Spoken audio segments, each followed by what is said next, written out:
네, 반갑습니다. 오늘은 트랜지션 상황이죠. 공격에서 이제 수비나 수비에서 공격으로 전환되는 전환 시점, 그리고 이제 숫자적으로 유리하거나 불리한 상황 속에서 이제 훈련을 한번 볼 텐데, 먼저 그리드를 살펴보면 코트 전체를 다 사용을 했고요. 어느 한쪽에서 시작을 하게 됩니다. 여기 보이는 초록색 선수들이 이제 공격 선수들이고, 반대에 있는 노란색 선수들이 이제 수비를 하게 될 겁니다.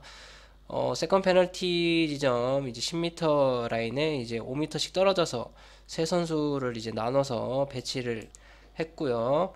그리고 이제 여기 보이는 공을 가지고 있는 이제 갈색의 1번에 해당하는 사람이 이제 코치입니다. 이 코치가 시작을 하게 될 겁니다.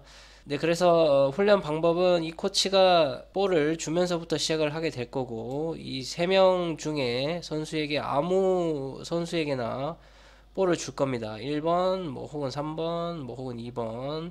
마음대로 랜덤으로 패스를 하게 될 거고, 패스를 받은 이 그 선수의 맞은편에 해당하는 수비 선수가 골대를 찍습니다. 골대 혹은 뭐 라인을 터치해도 되겠죠. 라인을 터치한다고 합시다. 라인을 터치를 하고 수비를 하러 가야 됩니다. 그 사이에 패스가 나간 시점에 공격은 개시할 수 있으며, 이로써 이제 공격수 3명과 골대를 찍고 오는 사이에 2명이서 수비를 해야 되는 상황입니다. 그래서 3대2의 그 수적 불리한 상황 속에서 혹은 유리한 상황 속에서 수비 및 공격을 해야 되며, 이 선수가 돌아오기 전까지 말이죠. 네, 이렇게 훈련이 시작이 되고 마지막까지 피니시까지 가서 피니시를 하게 되고, 피니시가 끝났을 때 이제 골을 넣게 되면 한 번 더 수비를 해야 되고, 아니면 이제 바꿔서 하면 되겠죠. 공격을 했던 선수들이 이제 수비로 돌아가면 되겠죠. 네, 이 훈련의 이제 포인트에 대해서 한번 알아볼 텐데, 여기 마커는 좀 지우도록 하겠습니다. 네, 이렇게 놓고 훈련 포인트에 대해서 설명을 하자면, 공격 먼저 설명을 하겠습니다. 공격은 역시 이제 한 사람이 잠깐 빠진 상황이기 때문에 수비수가 돌아오기 전까지 어떤 방법으로 이제 상대 골문까지 빠르게 가서 이제 마무리를 하느냐인데, 가장 중요한 거는 역시 볼이 이제 옆으로 가거나 이제 뒤로 가게 됐을 때 빠르게 이제 수비 선수가 복귀를 할 수 있게 되겠죠. 왜냐면 시간이 이제 걸리기 때문에. 그래서 이제 최대한 그 옆이나 뒤가 아닌 앞으로 운반을 해야 한다는 점. 뭐 드리블이면 드리블, 패스면 패스.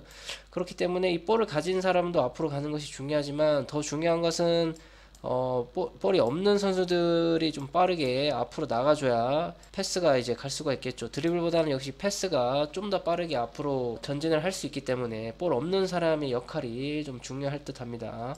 그렇다고 해서 이제 무작정 앞으로 뛰어가기보다는 이 수비수들의 이제 어떻게 위치를 하느냐, 어떤 식으로 지연을 하느냐에 따라서 이 선수들이 볼을 받는 위치 선정을 어떻게 하느냐에 달려 있을 것 같습니다. 그래서 이제 수비 쪽에서 조금 보도록 하겠습니다. 수비 쪽에서 훈련 포인트를 좀 보자면, 다시 옮겨 놓겠습니다.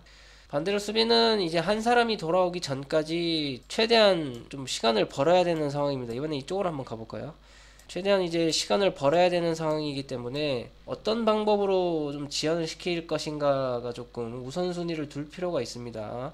첫 번째 기준은 이제 그 상대 진영에서 이제 어떻게 지연을 할 것인지, 그 다음에 이제 우리 진영에서는 또 어떻게 수비를 할 것인지 좀 크게 나눌 수가 있을 것 같은데, 상대 진영에서는 아무래도 그 코스를 제한시키기보다는 이 세 사람을, 그러니까 이 두 사람이 이제 수비 라인을 만들겠죠. 이 두 사람이 세 사람을 모두 좀 확인을 할 수 있는 위치에 있는 상태에서 지원을 하는 것이 좋겠죠. 무리하게 들어가는 코스를 자르려고 하다가 좀 공간이 크게 남으로써 좀 더 위험한 상황을 초래할 가능성이 높습니다. 자르려다가 뭐 이렇게 돌파를 허용해서 뭐 전환을 한다든지 이렇게 되면 이제 상대 진영에서는 이제 공간이 크기 때문에 무리하게 패스 코스를 제한시키기보다는 세 사람을 모두 볼 수 있는 위치에서 좀 지연을 시키는 것이 좋겠죠. 이 선수를 이렇게 같이 보면서 지연을 시키는 것이 좋겠습니다. 이 두 사람,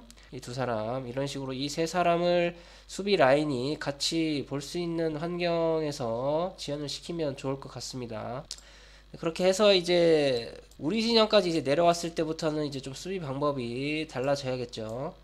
우리 팀 선수가 뭐 합류가 되면은 뭐 여기서 3대 3으로 수비를 하면 되겠지만, 그렇지 않은 경우에는 이제 골키퍼와 같이 수비를 해야 되는데, 이제 볼을 가진 사람이 이제 어떤 환경에 있느냐에 따라서 1번이면 1번, 2번이면 2번 선수가 이제 나가면서 수적 동률을 조금 만들어서 패스 코스를 제한시키고, 혹은 최대한 견제를 해서 좀 더 지연을 시킬 수 있는 방향으로 수비를 해야 될 것 같습니다.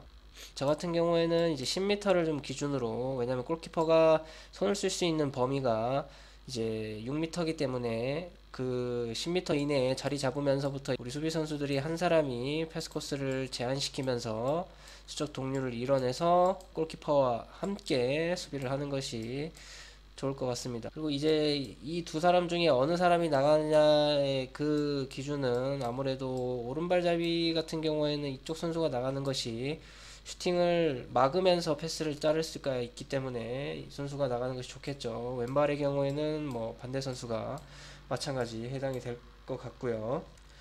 두 사람이 이제 뭐 그것은 이제 커뮤니케이션을 통해서 하면 될 것 같고, 여기서 중요한 것은 두 사람 중에 한 사람이 무조건 나가줘야 된다라는 것이 조금 포인트가 될 것 같습니다. 오늘은 3대 2 그 트랜지션 공수 전환이 이루어진 시점에서 이제 수적으로 이제 유리하거나 불리한 상황 속에서 이제 훈련을 한번 봤는데요. 다음에도 제가 현지에서 했던 훈련들을 같이 공유하면서 이야기를 좀 나눠보도록 하겠습니다. 오늘은 여기까지 하겠습니다. 감사합니다.